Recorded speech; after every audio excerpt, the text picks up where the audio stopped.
Reims Cathedral, 1364. The stone is cold, the incense is thick, and a young king named Charles V is kneeling in front of the archbishop with his head bowed. Here's the moment nobody tells you about. The archbishop lifts the crown, and before it even touches the king's head, 11 other men reach out and put their right hands on it too, holding it up alongside him. 6 of them are bishops in full vestments. 6 of them are lords in coats of arms, seated on the opposite side of the aisle like 2 teams facing off across a court. Burgundy, Normandy, Aquitaine, Flanders, Toulouse, Champagne. 12 men, total, including the archbishop himself, and for one specific reason. They are not ordinary nobility. They are something else entirely. Something with its own name, its own legal status, its own permanent seat in the most important ritual in the kingdom. And okay, I have to stop and flag something here, because this is the detail that got me. 2 of those 6 lords carrying the king's regalia. By this point in history, their titles technically don't govern anything anymore. The land is gone, swallowed by the crown itself, decades earlier. And yet someone is still standing there, holding that title, doing that job, at that coronation. We'll come back to that. It matters more than it sounds like it should. Now, you've probably got a version of French nobility in your head already. Duke, then Marquis, then Count, then Viscount, then Baron, then Knight. Each one a rung below the last, like a video game character sheet. And look, I get why that version exists. It's clean, it's satisfying, it fits on one chart. It's also not really what happened. This is not a story about a fixed ladder. This is not a story about titles ranked neatly by name. This is a story about land, seniority, and 12 very specific men who mattered more than every duke, marquis, and count who wasn't one of them, and about how a system that looks rigid from the outside was, underneath, constantly being bent, gamed, quietly ignored, and occasionally invented overnight by a king who wanted to reward his favorite. That's where we're starting, with the 12. So what actually made those 12 different from every other duke and count in the kingdom? Not blood. That's the first thing to let go of. In medieval France, a title wasn't something you were born with in the abstract. It was tied to a specific piece of land, called a fief, and it moved the way the land moved. Inherit the land, inherit the title. Lose the land, lose the title. Simple as that, at least on paper. It's why the historian Marc Bloch, whose work on feudal society is still the standard reference for how any of this actually functioned, treated land and rank as basically inseparable.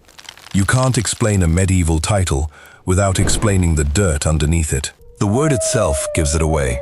Duc comes straight from the Latin dux, leader, which in the late Roman Empire meant something very specific, a military commander running a province, not a hereditary nobleman lounging in a chateau. Comte comes from comes, Latin for companion, literally, companion of the emperor. These weren't medieval inventions dressed up in Latin for prestige. They were actual Roman administrative jobs that outlived Rome by about 1,000 years and slowly calcified into hereditary rank. Now, the 12 peers sat on top of all of that, but as a completely separate legal category. 6 were bishops, holding their peerage attached to their diocese instead of a fief. 6 were lay lords, and notice the split. 3 dukes and 3 counts on each side, ecclesiastical and lay. That symmetry wasn't an accident. Someone designed this to balance church and crown, 6 and 6, all the way down. There's an old legend that the number 12 was chosen to echo the 12 legendary paladins of Charlemagne, straight out of medieval epic poetry. It's a great story. It's also, as far as historians can tell, just that, a story, not a documented reason. Here's where I have to be honest with you, because this is exactly the kind of thing that gets stated as fact when it really shouldn't be. A lot of sources will tell you King Louis VII created the peerage somewhere around 1180. Maybe he did, but the paper trail doesn't actually back that up cleanly. The earliest document that mentions peers by name dates to 1216, decades after Louis VII was already dead, and you don't get a full written list of all 12 until 1275. So either the institution existed quietly for decades before anyone bothered to write it down, or the tidy version of a single founding moment is smoother than the truth. Historians are still genuinely split on which. What we do know is how it functioned in practice, and it's more interesting than a ceremonial title. In 1216, a nobleman named Erard of Brienne tried to claim the county of Champagne through his wife. Champagne's countess pushed back, and the reason she could push back the way she did was that, as a peer, she could only be summoned to answer a legal claim in front of her fellow peers. No ordinary court would do, and no lone royal official either. It took the full body of peers, assembled together, or nothing at all. 8 years later, in the county of Flanders, the same privilege got tested again, when a noble tried to sue the Countess of Flanders directly, and she answered that only a fellow peer had the standing to cite her at all. That's the actual power sitting underneath the crown touching and the coats of arms. Being a peer meant your legal status was untouchable by anyone outside a very small, very specific club. Everyone else, every duke, every count who wasn't one of these 12, answered to ordinary royal justice like anybody else.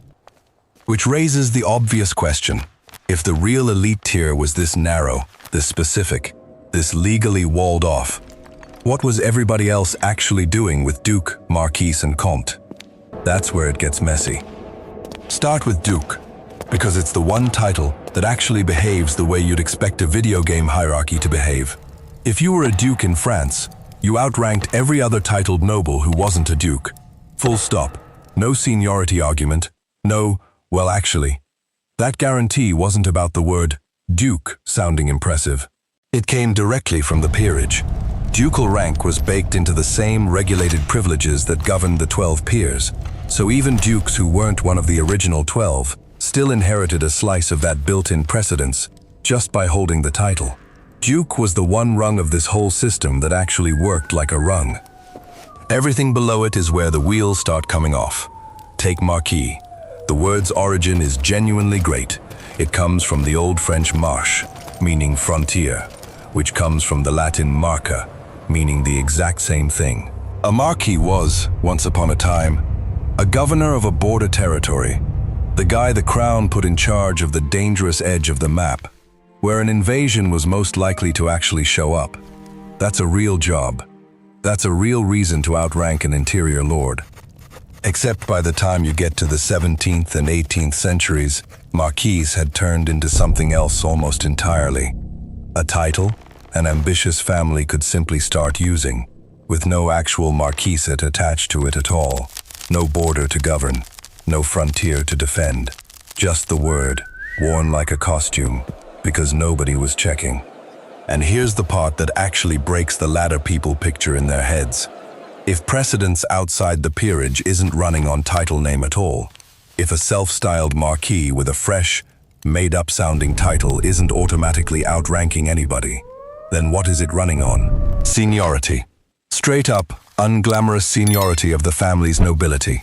A comte whose family had been recognized as noble since the 1300s outranked a marquis whose family had picked up their title in the 1600s, regardless of the fact that marquis sits higher than comte on the chart you've got in your head right now. Precedence at court got calculated on the family's ancienneté, how long they'd actually been noble, stacked with their marriages and whatever official positions they held. The title on the letterhead was almost the least important variable in the equation.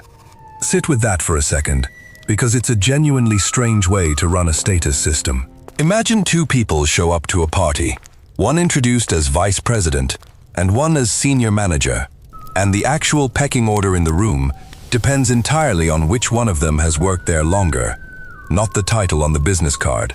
That's closer to how this actually functioned than anything resembling a clean ladder. If that upends the version of French nobility you walked in with, the one where Duke obviously beats Marquis, obviously beats Count, no exceptions.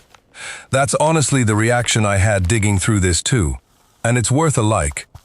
It's how this ends up in front of more people who'd get a kick out of having that assumption wrecked.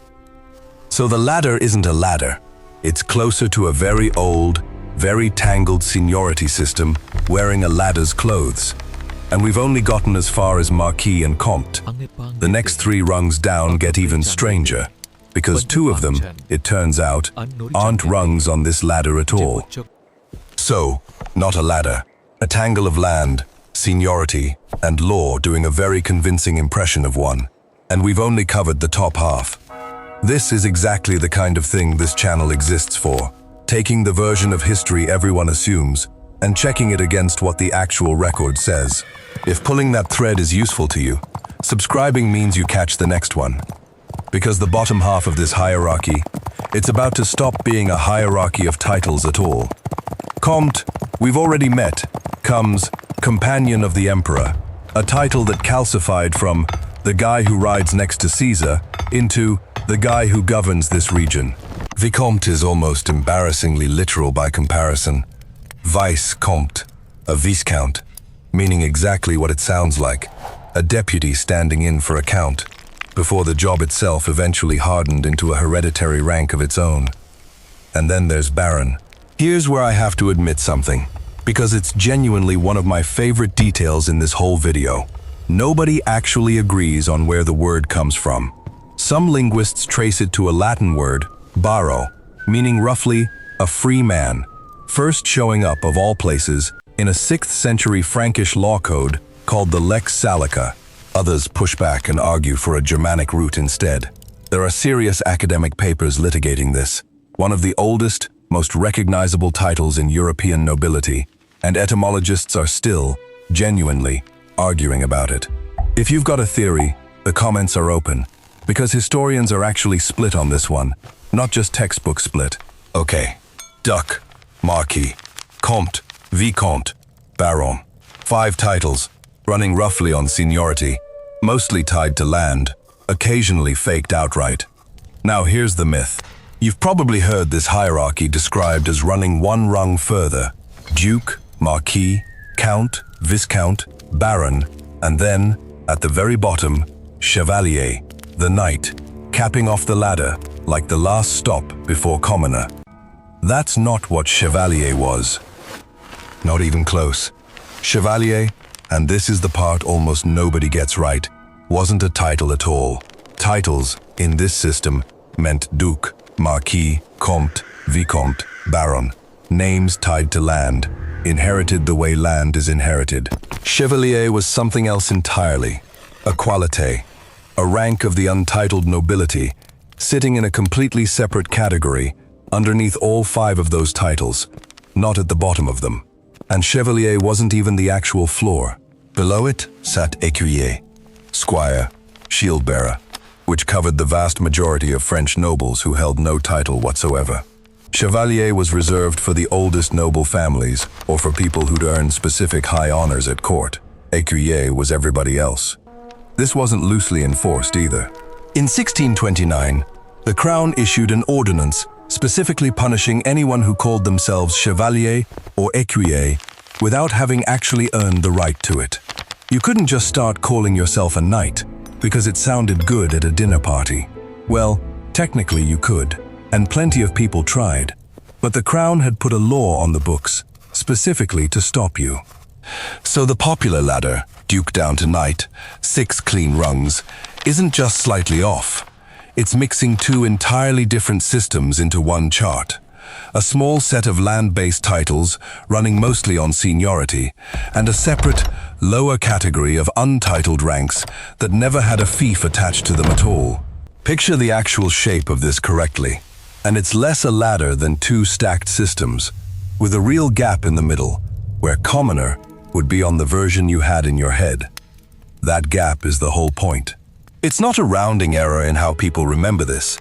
It's the difference between an inherited landholding and a personal honor, and conflating the two is exactly how you end up with a fantasy novel hierarchy standing in for the real one. Which brings us to the part where a king got to just invent one of these overnight. And here's where the whole system's real mechanics get exposed, because the fastest way to understand what a title actually was is to watch a king manufacture one from nothing. 1581. Henry III has a favorite, a young courtier named Anne, holding the minor rank of Baron d'Arc. Henry likes him, genuinely, deeply likes him. So Henry does something that should, by every logic of ancient inherited nobility, be impossible. He takes a manor called Joyeuse, turns it into a duchy on the spot, and hands Anne the title Duc de Joyeuse, with precedence over every other peer in the realm, except the princes of the blood themselves. A minor baron, one royal signature away from outranking men whose families had held their peerages for 300 years. The other peers noticed. Chroniclers at the time recorded them murmuring at the sudden elevation, which, in the understated language of the period, means they were furious and knew better than to say so out loud. Then, a year later, Henry does it again. Another favorite, Jean-Louis de Nogaret de la Valette, gets a minor property called Épernon elevated into a duchy too, with precedents identical to Joyeuse's, because Henry, apparently not wanting to be seen playing favorites between his two favorites, made absolutely sure neither one could outrank the other. 6 years after his overnight promotion, Joyeuse was dead, killed at the Battle of Coutras in 1587, 27 years old. Épernon outlived him by more than half a century, surviving 3 more kings and dying in 1642 at 88, having quietly outmaneuvered every regime change in between. This is not a story about 2 lucky courtiers. This is not a story about royal generosity. This is not a story about family ties calling in an old favor. This is the clearest possible proof that peerage and title were never some fixed, sacred inheritance sitting safely outside royal reach. They were legal instruments the crown controlled completely and could rewrite whenever it wanted to reward or punish whoever it liked. A century later, Louis XIV would do a quieter version of the exact same thing, ceremonially ranking his own legitimized children above the established peerage, which is precisely what drove the memoirist Duke of Saint-Simon to spend decades of his life obsessively documenting every precedent slight he ever witnessed. He wasn't being petty for its own sake. He was watching the rulebook get rewritten in real time by the one person with the authority to rewrite it. And this is exactly the mechanic that explains the detail I asked you to hold on to, all the way back at the coronation.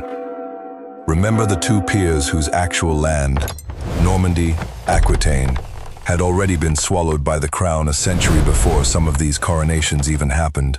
That's not a contradiction in the ritual. That's the same tool in action. Because peerage was attached to land, not blood, the crown could let an old peerage lapse and simply mint a new one elsewhere, which is exactly how 12 seats in the 12th century turned into 173 separate peerages by the time the whole system finally ended.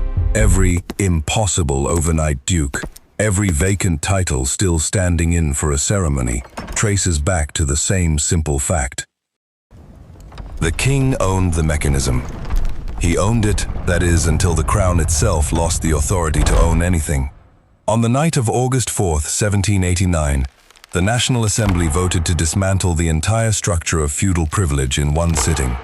And within about a week, the peerage that had survived 600 years of kings rewarding favorites and absorbing rivals was gone.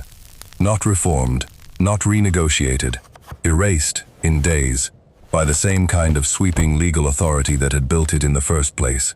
And honestly, that whole mechanic hasn't disappeared. It just changed buildings. Walk into almost any large institution today, and the title on someone's door still tells you less than you'd think. A freshman American senator technically outranks no one by title alone, while a colleague with 3 decades of seniority quietly runs the actual committee. A vice president at one company can be worth 3 directors at another. The label never told you the whole truth. It wasn't in 1180, and it still isn't now.